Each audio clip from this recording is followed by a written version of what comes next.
ব্যাকগ্রাউন্ডটা দেখো জাস্ট তোমরা, মনে হচ্ছে এই গাছের ডাল দিয়েই দোলনাটা হয়েছে। টাইম নেই ভাই, কাজ কর। তো আজকে আমি যাব হৃদয়ের বাড়িতে, কারণ কাকু কাকিমা আমায় একটু ফোন করেছে। আমি ভাবছি পরবো এই সুন্দর কোয়ার্ড সেটটা, ঠান্ডায় মরিছি আমি।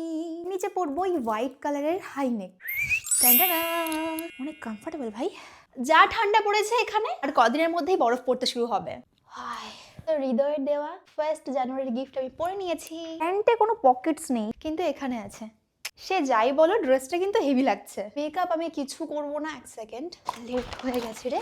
এটা তো সব দিনের কাহিনী। হালকা একটু কম্প্যাক্ট ইউজ করি, ব্লাশ ইউজ করতে আমি ভুলবো না। বাহ, আমার হাত পুরো জমে গেছে ঠান্ডাতে। প্যারি প্যারি আঁখে, গোরে গোরে গাল। চুলটা কি করবো রে? Easy hair. কাঠের চিরুনি ইউজ করো ভাই, অনেক হেয়ার ফল কমবে, বিশ্বাস করো। ভাবছি চুলটা এমনই থাক। It's my final look. অনেক লেট করে ফেলেছি, চলো। কি ঠান্ডা। হাই করো, হাই হাই।